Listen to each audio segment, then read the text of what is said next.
lleva por título ¿En qué momento pasó? Ok, es una pregunta. ¿En qué momento pasó? ¿Cómo podríamos aplicar esta pregunta a algún área de nuestra vida? De muchas maneras. Si le metemos un poquito de expresión corporal, podría ser así: Santo Dios, ¿en qué momento pasó? ¿A alguno le ha pasado esto? Algunos confundidos podrían decir: ¿y en qué momento pasó que no me di cuenta?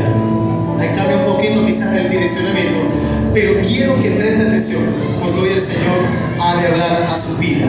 Ubíquese conmigo, por favor, en el libro de Génesis, capítulo 4, y nos vamos al versículo 6 y 7. Génesis, capítulo 4, versículos 6 y 7. Les prometo que voy a ser breve, hermano.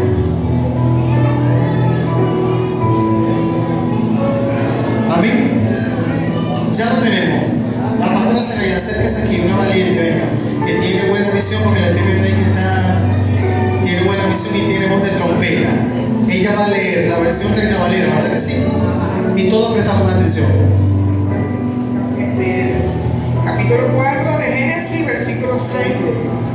Dice así la poderosa palabra en el nombre del Padre, del Hijo y del Espíritu Santo. Entonces Jehová dijo a Caín: ¿por qué te has ensañado y por qué ha caído tu semblante? Si bien hicieres, ¿no será enaltecido? Y si no hicieres bien, el pecado está a la puerta. Con todo esto, a ti será su deseo y tú te enseñorearás de él. Bien, gracias, mi pastora. Listo, ya la pastora lo leyó, algunos lo entendieron, yo creo que el 80% no lo entendió muy bien. Por eso yo traigo aquí un comodín, que también es la palabra, por supuesto, y es la nueva versión internacional. Escuche esta versión, porque de aquí vamos a desarrollar todo. Leo la palabra en el nombre del Padre, del Hijo y del Espíritu Santo, en la misma cita que la pastora acaba de leer, Génesis 4, del 6 al 7. Entonces el Señor le dijo, ¿a quién le dijo? A Caín, ¿verdad que sí? ¿Por qué estás tan enojado? Mire la pregunta que el Señor le hace a Caín. ¿Por qué estás tan enojado? ¿Por qué andas cabizbajo? ¿Cómo es una persona cabizbaja? Con los hombros así, con el rostro en tierra, ¿verdad que sí? Si hicieras lo bueno, podrías andar con la frente en alto.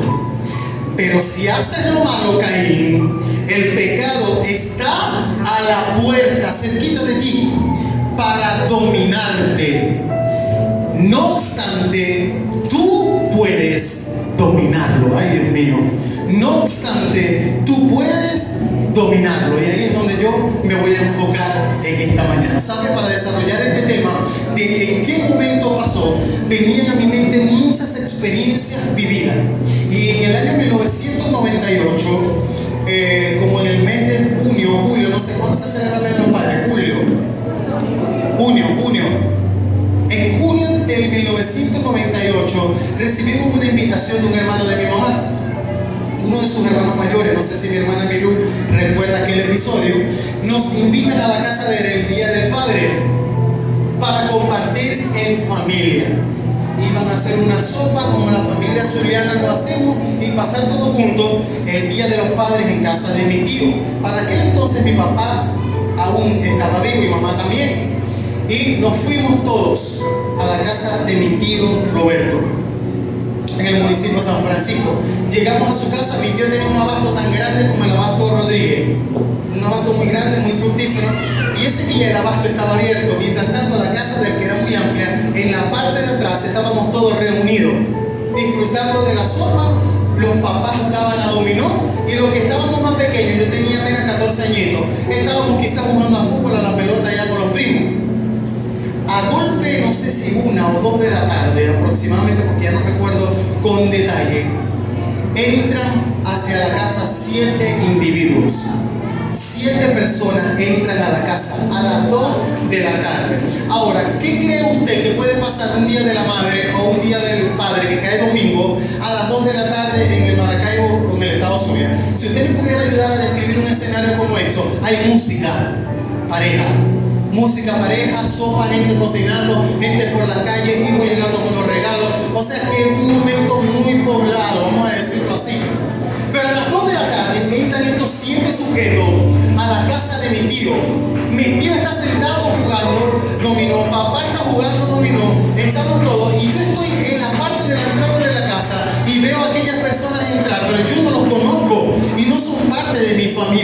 Y me pareció extraño y me pareció una osadía de su parte entrar por la puerta grande como si nada, sin ni siquiera decir buenas tardes. Estos hombres entran y ¿qué cree usted que eran estos 7 hombres? Amigos de lo ajeno. Llegaron armados, pero como decimos en el estado Zulia, hasta los dientes. Y comenzaron, hermanos, a repartir cachazos.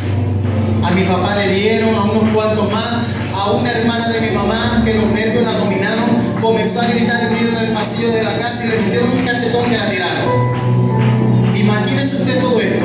Y mamá, en medio de aquel escenario, lo que hizo fue que levantó su mano al cielo y comenzó a clamar al Señor.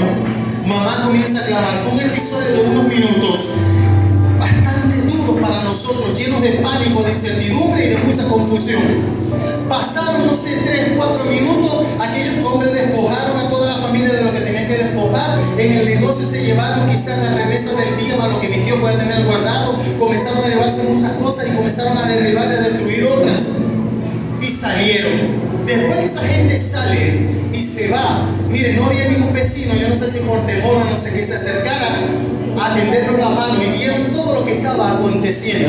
Escuche bien esto, se van y como al minuto de haberse ido, toda mi familia, que creo que estaban haciendo, se estaban haciendo una pregunta.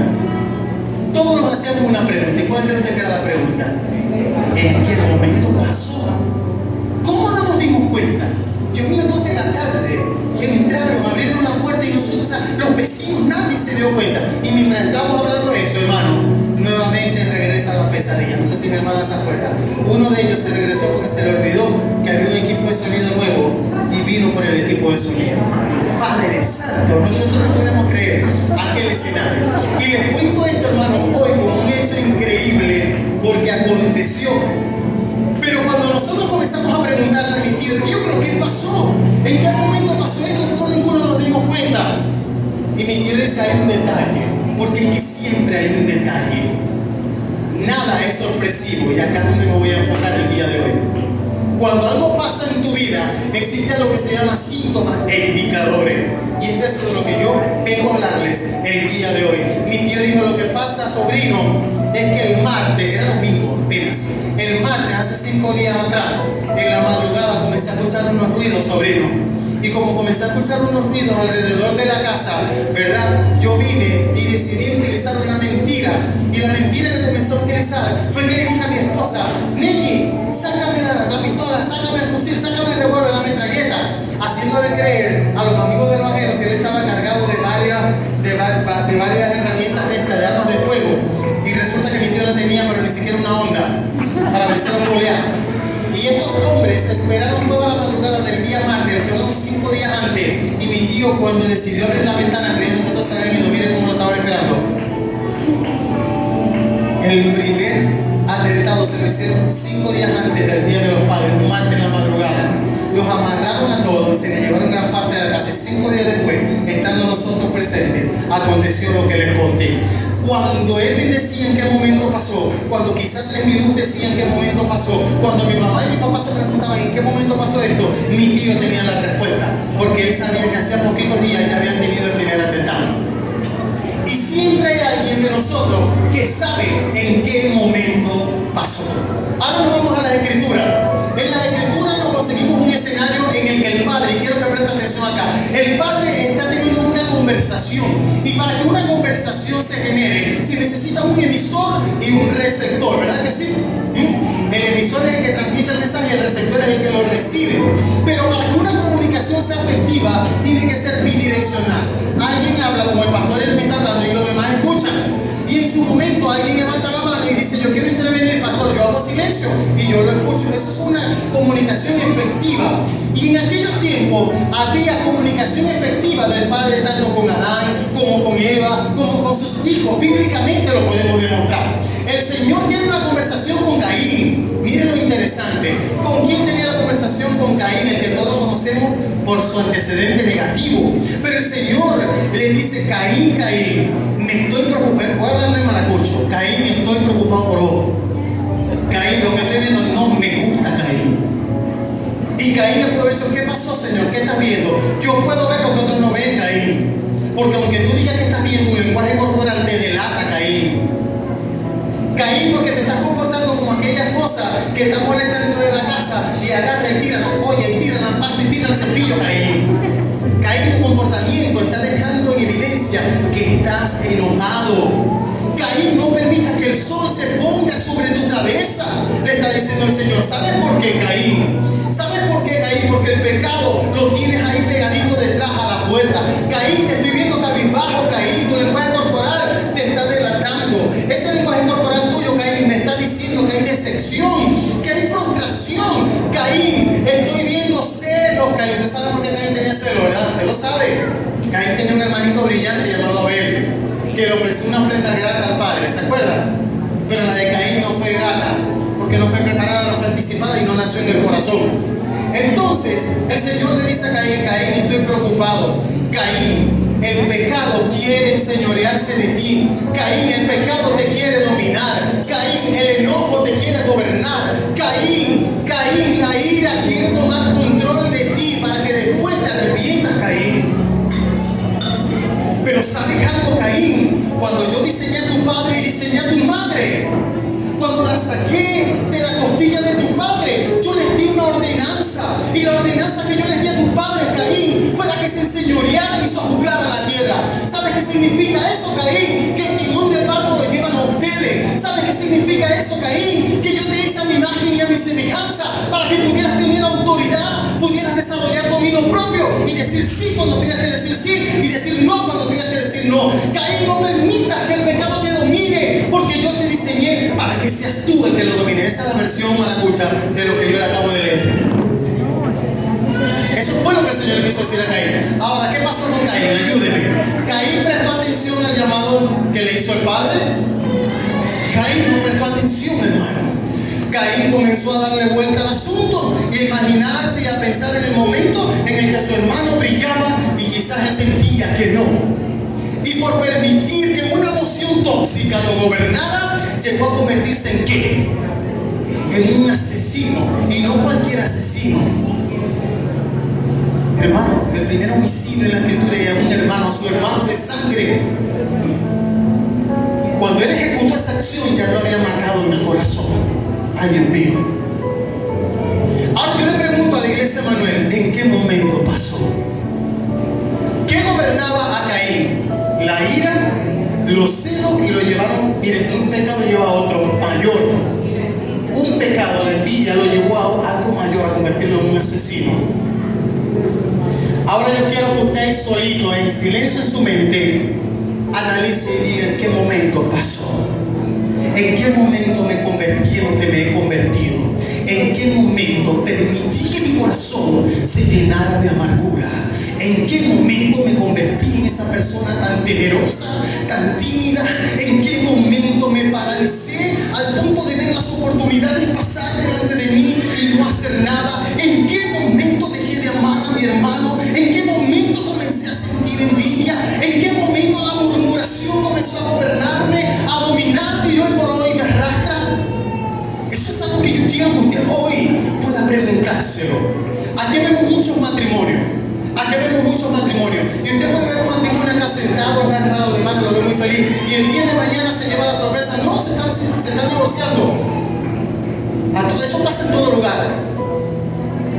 Y más de uno dirá en qué momento pasó. Pero todos sabemos en qué momento pasó. Solamente esa esposa sabe en qué momento dejó de ser atendida. Solamente esa esposa sabe en qué momento el esposo dejó los detalles con ella. Solamente esa esposa sabe y puede comparar cuando en el noviazgo él la llevaba de la mano y caminaba con ella y la cargaba para cruzar un río, de modo que ella no se mojara sus pies, y ahora en el tiempo presente puede tener 5 muchachos, el camino adelante y ella va atrás.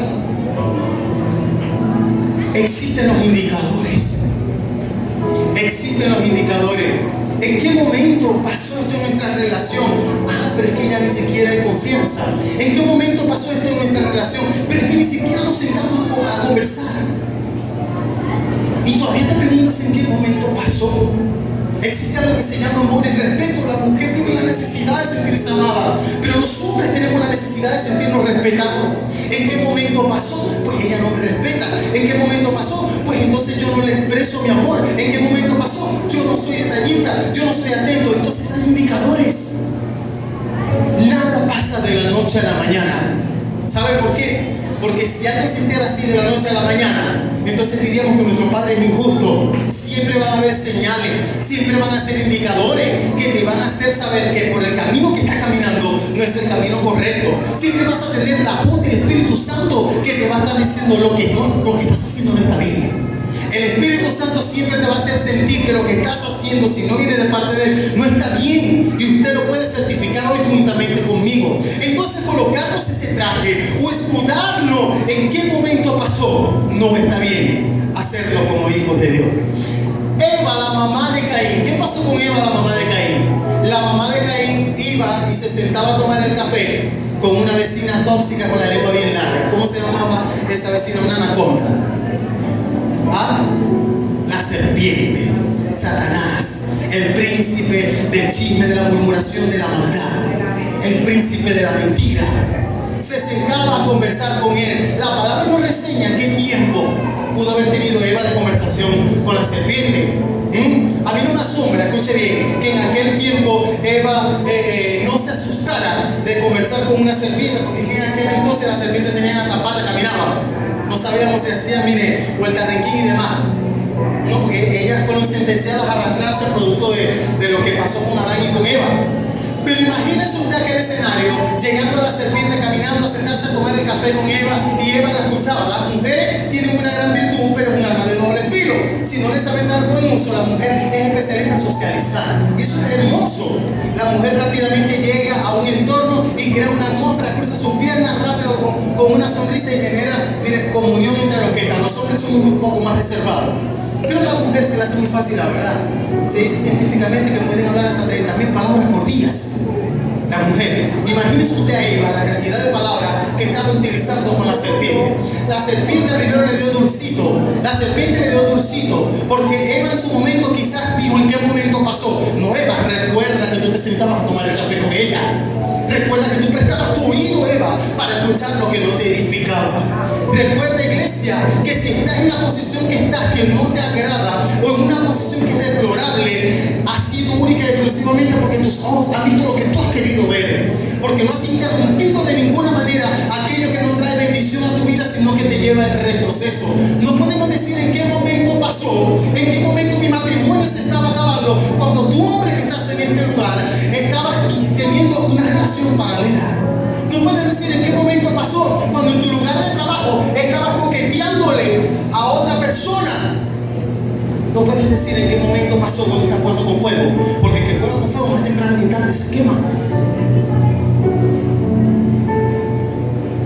Hay una historia que quiero compartir con ustedes y creo que todos, por la gran mayoría, la conocemos.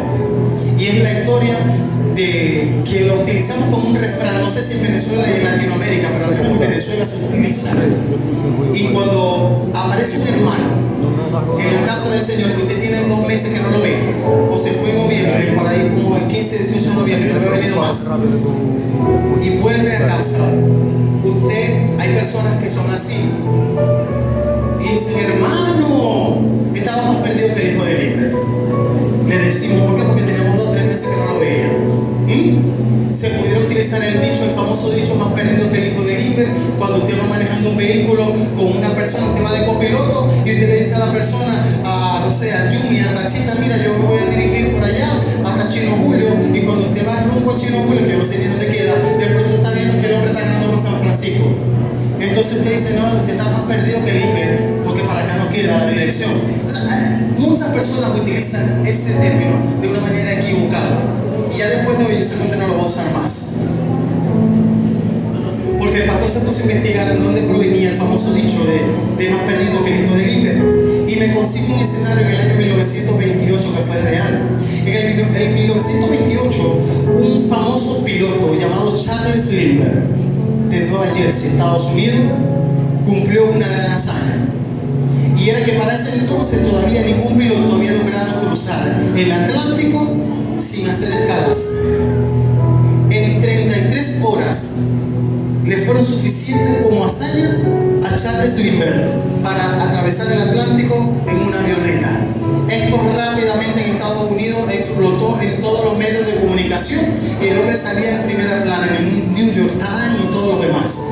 reconocido por su hazaña de haber descubierto algo nuevo que sí se podía sin escala en 33 horas. Antes de Charles Lindbergh se dice que hubo dos pilotos que hicieron la misma hazaña, pero la gran diferencia entre Charles y aquellos dos pilotos es que aquellos dos pilotos eran amigos, eran juntas y se fueron juntos a pilotear en la misma avioneta juntos. Entonces, mientras uno piloteaba, el otro estaba atento ayudándole y podía descansar, porque tú sabes que son 33 horas sin hacer una parada. Y entonces cuando se cansaba uno, le decía, pásate tú para acá, y así sucesivamente. Y tuvo su mérito, pero no igual que Charles Lindbergh. ¿Por qué Charles Lindbergh fue distinto? Porque lo hizo solo. Porque no tuvo el apoyo moral de nadie que le dijera cuando se quiso rendir o cuando pensó que se iba a estrellar. No tuvo a nadie que le dijera, sí lo vas a lograr. Pero el hombre tenía determinación y lo logró. Y por este motivo, el gobierno de los Estados Unidos le hace una entrega a él, un reconocimiento monetario de $25,000. Le estoy hablando de 1928. Uno de los sueños más grandes de él era convertirse en papá. El hombre se casa y tiene a su primer hijo. Y en el año 1932, 4 años después, ahora es papá. Y tiene un hijo de aproximadamente 20 meses, casi 2 años. ¿Cómo se llamaba ese niño? El famoso hijo de Lindbergh. Charles Lindbergh Jr., se llamaba igual que su papá. Y ya este hombre gozaba de fama y de reconocimiento, tanto que Venezuela tiene una conexión con este hombre. Porque resulta que en el gobierno de Juan Vicente Gómez, a Charles Lindbergh lo traen a Venezuela. Y el hombre lo llevaron en una avioneta a planear la capital de Venezuela o las costas del Caribe de Venezuela, y le dijeron, ¿dónde crees tú que es el sitio más estratégico para crear el aeropuerto internacional de Venezuela, que hoy se llama Aeropuerto Internacional de Maiquetía? El hombre rápidamente miró las costas, miró entre La Guaira y miró entre el estado de Aragua. Esto se ve hermosísimo y dijo, aquí queda perfecto. Y hoy por hoy el Aeropuerto Internacional de Maiquetía, que se encuentra en La Guaira, está ahí porque un hombre lo señaló llamado Charles Lindbergh, para que más o menos conozca la historia. Este hombre regresa a su casa, era popular en Estados Unidos, era popular en Venezuela y en otros países más. Y estando un día con su esposa celebrando en casa todas las victorias y el reconocimiento y la fama que tenía con su bebé de 20 meses, estaban cenando en casa. Y aquí voy a conectar la historia. Están cenando en casa. En Estados Unidos las casas normalmente son de madera, si se han dado cuenta, ¿verdad que sí? Y era una casa de 2 pisos, y cuenta la historia, cuentan los historiadores, los documentales, que él está cenando con la esposa y tienen ahí abajo con ellos a la niñera, la que cuidaba al bebé. Y resulta que la esposa de Charles Lindbergh comienza a escuchar unos pasos, unos ruidos en la parte de arriba de su casa, en el ático, en la habitación, allá en la parte más alta. Y ella le hace saber al esposo de los ruidos que está escuchando. Diga conmigo síntomas, indicadores. Pero Charles Lindbergh, como estaba en una casa que para él era segura, porque era su intimidad, se quedó tranquilo con ella, siguieron cenando, compartiendo chistes, experiencias, y a las 10 de la noche ellos le dicen a la niñera, sube a darle un ojito al bebé. ¿Qué cree usted que pasó cuando la niñera subió? No había bebé por ningún lugar, la cuna estaba vacía. Automáticamente me imagino una niñera gritando desesperada, pero había un detalle, una carta en la cuna. Y cuando llaman al papá, el piloto sale corriendo desesperado, no vio al niño, quizás como cualquier papá, bueno, buscando, quizás cardió, quizás se bajó, quizás se metió en un baño, y comenzaron a buscar por toda la casa, pero el bebé no aparecía.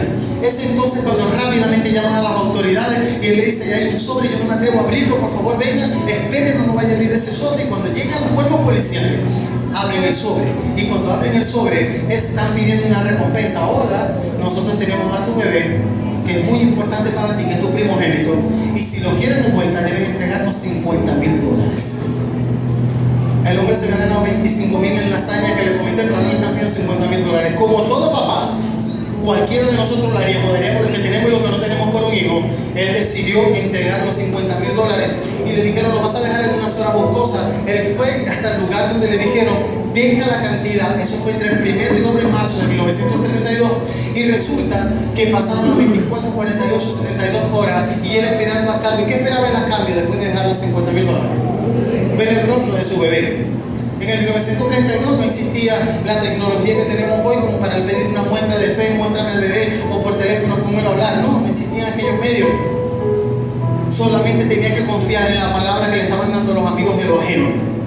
pero no cumplieron su palabra. Pasó una semana, pasaron 2 semanas, llegó el mes de abril y Chandler Bimber no sabía nada de su hijo. Imagínense usted el nivel de desespero para esa mamá y para ese papá. Llegó el mes de mayo y todavía mamá y papá no sabían nada de su hijo.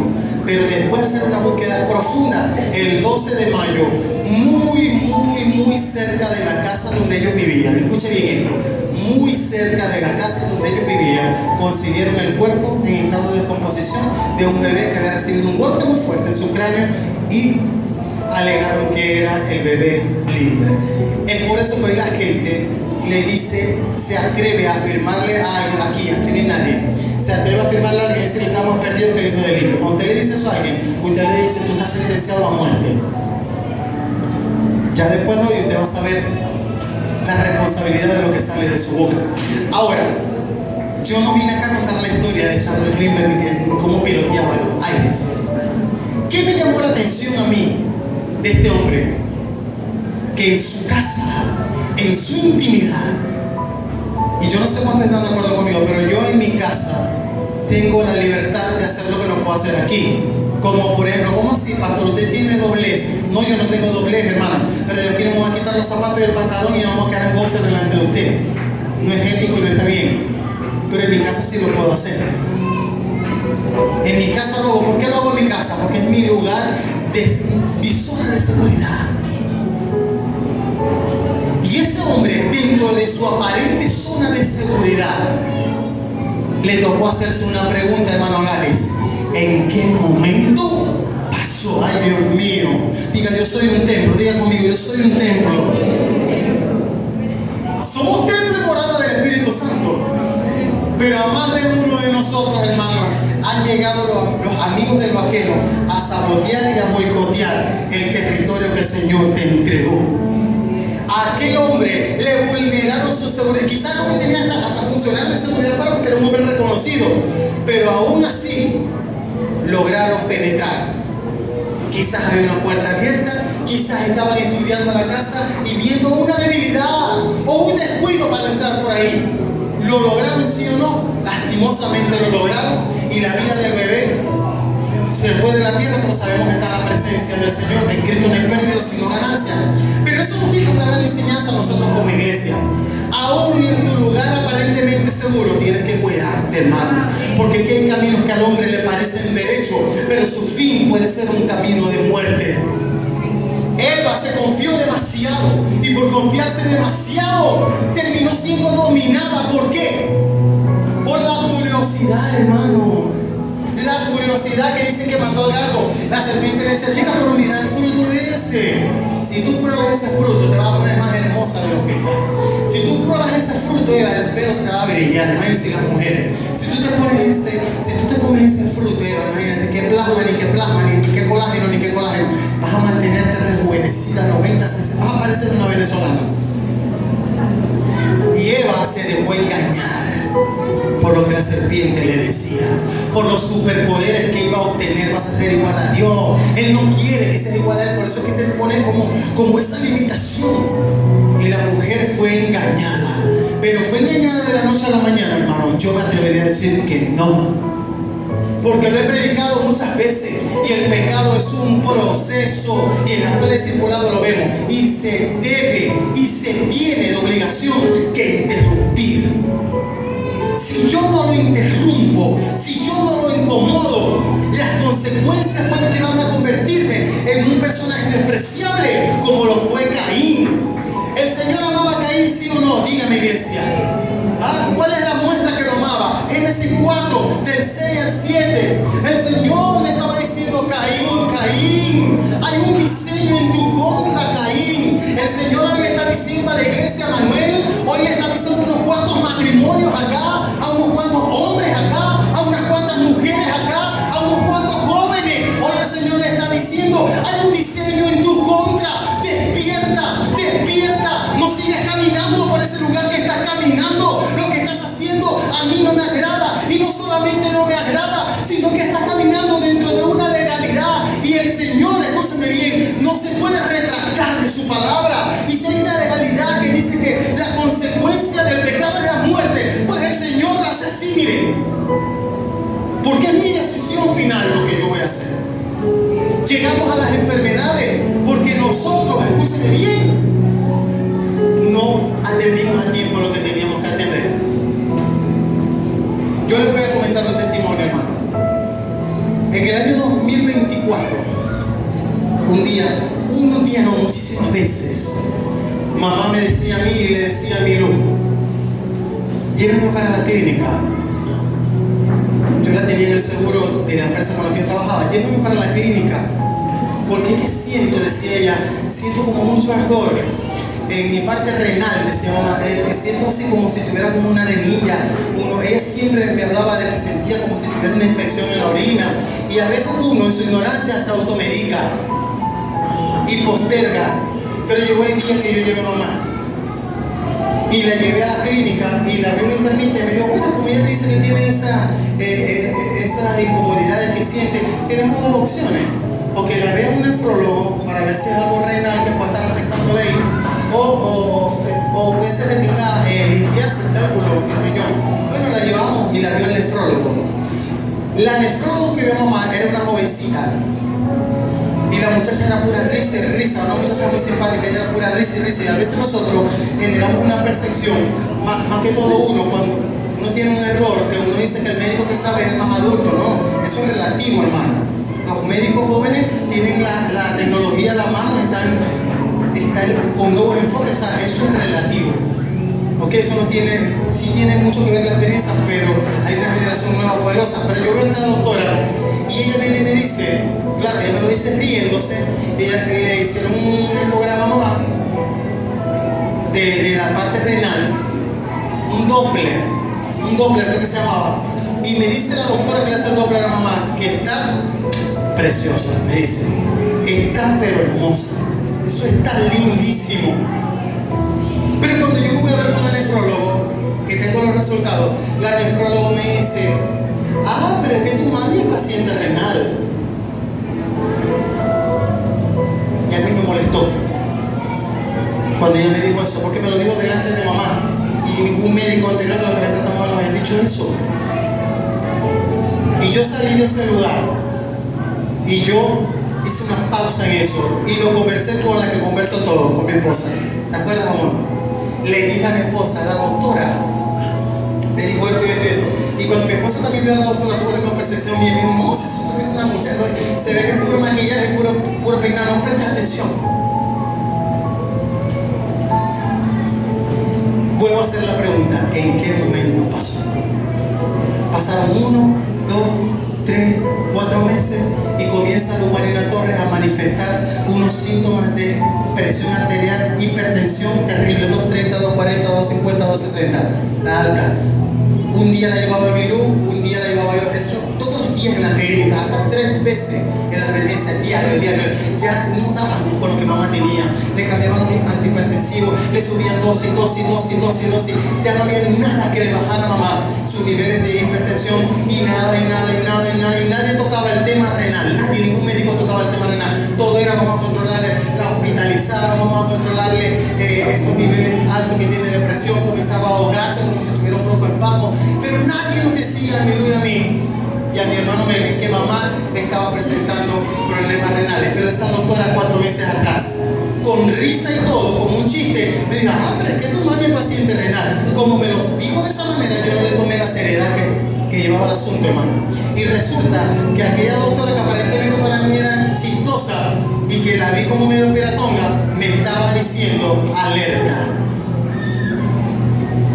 Pasaron esos 4 meses, como 2 meses mamá con presiones altas, todos los días. Y cuando por fin la vio un médico especialista en el área, dijo, tu mamá es paciente renal crónica, en grado, no sé, ya no me acuerdo el grado que nos dieron. Y ya la iglesia conoce lo que pasó con nuestro apóstol. Automáticamente la sometieron a diálisis, 5 meses en diálisis y hoy está en la presencia del Señor. Ahora, ¿por qué yo le cuento esto? Para moverle la fibra, para tocar sus sentimientos. No, hermano.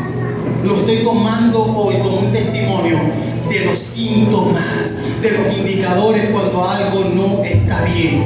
Ahora, en mi caso, como hijo de Dios, en mi relación íntima con Dios, ¿cómo puedo saber yo que ando como Caín? Un hijo de Dios, ¿cómo anda como Caín? Yo no estoy hablando ni del que es envidioso, yo estoy hablando del que va rumbo al matadero. ¿Cómo puedes saber que está como Caín y que hay una alarma del cielo que le está diciendo, hijo, te estoy viendo sospechoso? Fácil. Cuando yo deje de orar, cuando ya yo no oro, ahí hay un indicador. Escuche bien. Cuando yo no leo la palabra ni en el teléfono ni en la Biblia, en el libro físico, ahí hay un síntoma de alarma. Cuando tu esposa te dice, esposo, vamos al servicio, va a estar bueno, hoy va a haber una vigilia y a ti te fastidia, hay un síntoma de alarma. Cuando te invitan a un ayuno y pudiendo venir no vienes, porque no quieres, porque disfrutas más estar en casa viendo la televisión, hay un síntoma de alarma. Cuando llega el domingo a la casa del Señor y esa manilla que está ahí afuera en la entrada, la última mano que toca es la tuya, hay el síntoma de alarma. ¿Ustedes entienden lo que le estoy diciendo? ¿Sabe por qué? Porque Caín era muy distinto a Abel. Abel en este 2026 representa al Hijo de Dios que el sábado de la noche dice, mañana me voy a poner esto porque mañana tengo una fiesta con Cristo y mañana va a estar poderosa la palabra y voy a adorarlo como nunca. Y ya a las 7 de la mañana yo me levanto bien temprano porque si mi esposo es inconverso, yo tengo la comida lista, yo tengo todo listo, me arreglo todo porque yo tengo que estar en la iglesia máximo a las 9 de la mañana. Porque cuando arranca la adoración, ahí estoy yo como un Abel que se deleita en su presencia. Ay, Dios mío. Pero si no es así, si es al revés, cuidado, cuidado, cuidado, ¿qué está diciendo el Señor en esta mañana? Debemos cuidarnos, escúcheme bien, como familia, debemos cuidarnos de manera personal, como hijos de Dios. Debemos cuidar en cada área de nuestra vida. Esta palabra aplica. Si soy un empresario, esta palabra aplica. Si la empresa se está yendo a pique, hay indicadores de que hay un desorden en la parte administrativa. Hay indicadores que te van a hacer saber crónicas de una muerte anunciada. Que si no tomas medidas al respecto, te esperan la ruina. Hubo dos palabras claves. Y con esto voy a ir terminando porque les prometí que iba a ser breve. Las dos palabras claves fueron las siguientes. El Señor le dice a Caín, el pecado acecha. El pecado está a la puerta. ¿Qué significa eso? Lo tienes aquí, como diríamos los zulianos, a pata de mingo. Lo tienes cerquitica. Y el Señor le dijo, Él quiere dominarte. Él quiere poseerte. Él te quiere convertir en un esclavo.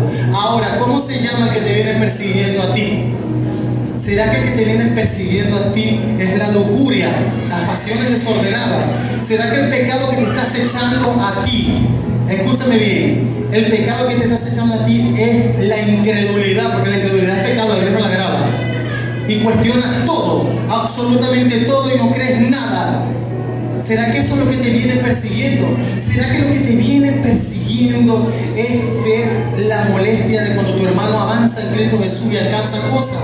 ¿Será que te está persiguiendo la murmuración? ¿Será que la mentira te está persiguiendo? ¿Será que los hábitos ocultos te están persiguiendo? ¿Qué te está persiguiendo? Pero el Señor le dijo a Caín, Caín, date la vuelta y páratele de frente. Caín, porque yo te diseñé para que tú domines al pecado y no el pecado te domine a ti. Yo hoy le digo a la iglesia, Manuel, páratele de frente a ese pecado, a ese principado. Páratele de frente a eso que ha llegado para convertirse en un talón de Aquiles en tu vida. Páratele de frente a esa piedrita que te está incomodando, échala fuera en el nombre de Jesús. Y parársele de frente al enemigo no es parársele al hermano en Cristo. Cuidadito con eso. No se confunda el enemigo, porque nuestra lucha no es contra carne ni sangre. Nuestra lucha es espiritual. Pero párate a la mentira y dile, ya no más. No quiero seguir siendo un esclavo. Por algún tiempo me engañaste por algún tiempo, pero hoy yo recobro autoridad. Dile, yo hoy escuché la palabra y me fue dejado claro que el Señor me diseñó para enseñorearme. Y hoy yo me enseñoreo y te pongo debajo de mis pies donde tienes que estar, porque no tienes autoridad en mi vida. Páresele de frente al pecado, páresele de frente a la fornicación, páratele de frente al adulterio y dile, no más, no me toca más, no avanzas más en mi vida debajo de mis pies.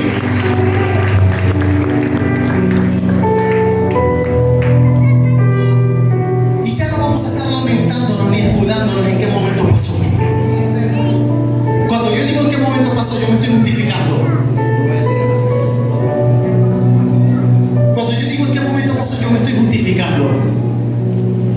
Yo tengo en casa una guerrera, usted lo sabe, mi esposa. Ella habla y sale fuego. Y ella a veces me dice, cuidado con eso, te va a caer la cartera, acomódatela. Y me dice, en cualquier momento se te va a venir cayendo porque te descuida. Y muchas veces ella me lo decía. Un día me iba a mi lugar de trabajo, trabajaba en otra empresa, trabajaba con el hermano Robert en aquel entonces, como el otro Robert está aquí, para que lo pueda certificar. Y yo tenía donde uno se lleva el almuerzo, vianda, no sé cómo se le llama eso. El carro se me había dañado y le dije, Robert, nos vamos de pasajero hoy. Nos fuimos a la circunvalación número 1, agarramos un autobús aquí en la circunvalación número 1, si no mal recuerdo, Robert, y nos vamos a acercar a concentrar. Estaba Robert, Albert y yo. Allá nos íbamos a quedar por los tribunales y por ahí nos íbamos a caminar hasta la Bella Vista, porque trabajábamos en la Policlínica Maracay. Me pongo aquella cosa así y como era práctico, con cierre mágico, a mí no me gusta cargar cosas en la mano. Yo agarré y yo metí la cartera y metí el celular ahí con la comida. Y nos fuimos. Cuando vamos en el autobús, ya casi llegando al centro, se arma un revoloteo, no sé, en el autobús. Había un señor ancianito y Dios conoce mi corazón. Yo quise ayudar al ancianito porque es que lo vi que se estaba como tambaleando para caerse. Y no sé qué pasó, en qué momento pasó, pero lo que fue que yo tratando de sostener al Señor para que no se cayera, y mientras el pastor y yo estaba sosteniendo al Señor para que no cayera, otros me estaban hablándome el aliento. Cuando me bajo del autobús, rápidamente ya tengo a alguien que se llama Espíritu Santo y sentí revisa tu viaje. Cuando hago así, no estaba el teléfono, ¿te acuerdas, Robert? Ya el teléfono no estaba. Si yo hubiese podido hacer un comentario en ese momento, ¿cuál hubiese sido? ¿En qué momento pasó? Pero hubiese aparecido mi esposa como el chapulín colorado y como todas las esposas, yo te lo dije. Más atento, más cuidado, porque sí, a veces nos descuidamos. El descuido ocasionó que los amigos de los ajenos hurtaran el teléfono celular que para el momento yo tenía. ¿Por qué cuento esto, hermano? Porque nada pasa de la noche a la mañana.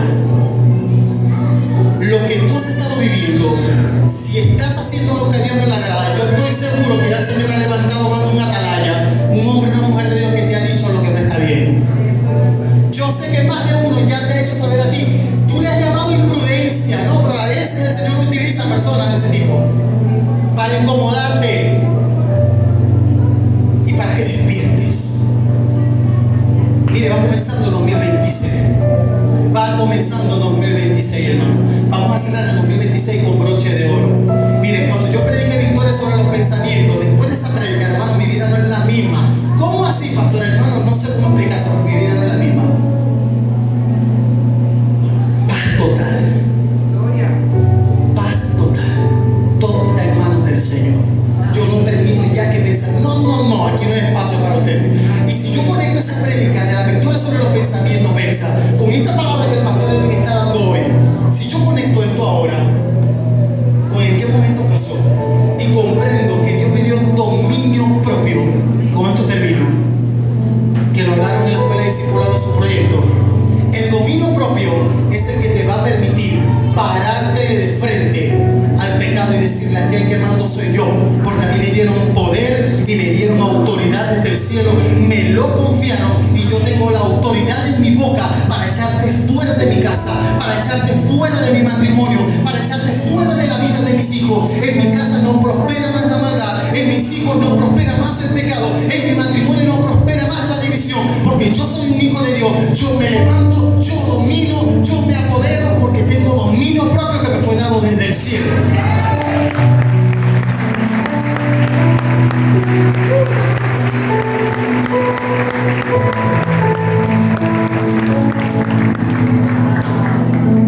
Y siempre termino predicando de aquel personaje de David. ¿Usted cree que David pecó de la noche a la mañana con Betsabé? No, el hombre la venía mirando. El hombre la venía mirando y no estaba ocupado en lo que tenía que estar ocupado, que era en la guerra.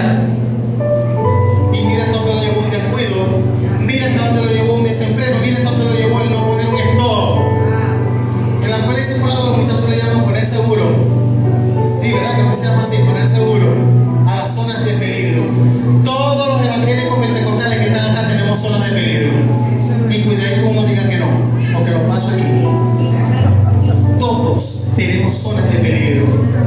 Ayer cuando tú no estabas en Cristo, escúchame bien, fuiste cautivo del licor y vivías borracho y borracha. Pero si tú estás bien en tu propia prudencia y tú vienes y dices, yo tengo el poder, pero vienes metido en el depósito de licores, porque te gusta predicar en el depósito de licores todo el tiempo con los amigos que venían antes contigo, cuidado. Cuidado creerte muy firme, porque hay gente que quiere estar firme, cuidado que no caiga. Hay que poner, hermano, hay que poner seguros. Hay que poner seguro. Ah, que mi problema era con las mujeres. Pastor, que necesito hablar con usted, tengo un problema matrimonial. Espérese un momentico, esposa. Venga acá que la hermana quiere hablar con nosotros. Tiene un problema matrimonial. Eso se llama seguros. Hay que poner los seguros. Cada uno de nosotros estamos llamados a hacerlo para que las zonas de peligro, escúcheme bien, no se enciendan y te perjudiquen. Somos más que vencedores en Cristo Jesús. Y después de hoy, póngase de pie, después de hoy, ya no vamos a utilizar más ese término. Dios mío, ¿en qué momento me pasó? Ya usted no se va a justificar más en eso, porque la respuesta está en ti mismo. La respuesta está en ti mismo. Ahora, yo quiero que ahí donde estemos, hagamos un autoanálisis. Todos tenemos un análisis distinto. Si pudiésemos pasarnos el escaneo del Espíritu Santo en este momento, cada uno ya podemos identificar qué hasta este tiempo presente nos ha estado dominando. Ya tú eres capaz de identificar qué te ha estado dominando, pero ya también va a ser tu decisión en esta mañana de darle un stop y de ponerlo debajo de tus pies. Ya la decisión es tuya, hermano. El Espíritu Santo no va a venir a hacerlo por ti. Es una decisión tuya, es una decisión mía como hijo de Dios, de no seguir en el mismo vicio, de no seguir en el mismo círculo vicioso. El día de cambio es hoy y Dios te trajo a ti, escúchame bien, te trajo a ti para darte esta palabra. No era para el que está a tu lado, era para ti. Diga conmigo, esta palabra es para mí. Diga, esta palabra es para mí. Abrace esta palabra en el nombre de Jesús y cierre sus ojos. Vamos a orar. Padre, en el nombre de Jesús, hoy hemos recibido tu palabra, Padre. Recibimos tu palabra con espíritu de mansedumbre y te damos gracias, Señor. Gracias, papá, porque tu palabra trae rompimiento, porque es como espada de dos filos que penetra, Señor. Gracias, Señor, por la palabra, por el pan, por el maná que tú nos das en esta casa a todos, Señor. Yo también hoy estoy siendo edificado y restaurado a través de tu palabra, Señor. Cada joven que hoy está delante de ti, Señor, hoy está siendo edificado a través de esta palabra. Cada mujer, cada hombre, cada matrimonio, cada anciano, cada niño, hoy está siendo edificado a través de tu palabra, Señor. Hoy tomamos propiedad de lo que la Escritura establece y hoy abrazamos el dominio propio, para que ese dominio propio se desarrolle cada día más en nosotros y podamos pararnos de frente ante el pecado, ante la circunstancia. Hoy nos comprometemos a interrumpir y a desalojar por completo toda obra de las tinieblas que ha prosperado por algún periodo de tiempo en nuestras casas espirituales. Hoy lo soltamos en el nombre de Jesús. Hoy declaramos, Señor, y ordenamos que se vayan a los lugares secos y desiertos, Padre. En mi casa solo reina la presencia del Espíritu Santo. Estoy cubierto por la sangre del Espíritu Santo, por la sangre del Cordero. Estoy cubierto en el nombre que sobre todo nombre, en el nombre de Jesús. En ti somos más que vencedores, Señor. Sé que peleas por nosotros. Sabemos cuál es el diseño con el cual nos creaste, Padre, que es enseñorearnos, que es tener poder, tener autoridad, porque no nos diste espíritu de cobardía, sino de poder, de amor y de dominio propio. La iglesia Manuel levanta bandera de victoria y se declara victoriosa y bendecida en el nombre que es sobre todo nombre, en el nombre de Jesús. La iglesia dice amén. Den un aplauso, Padre.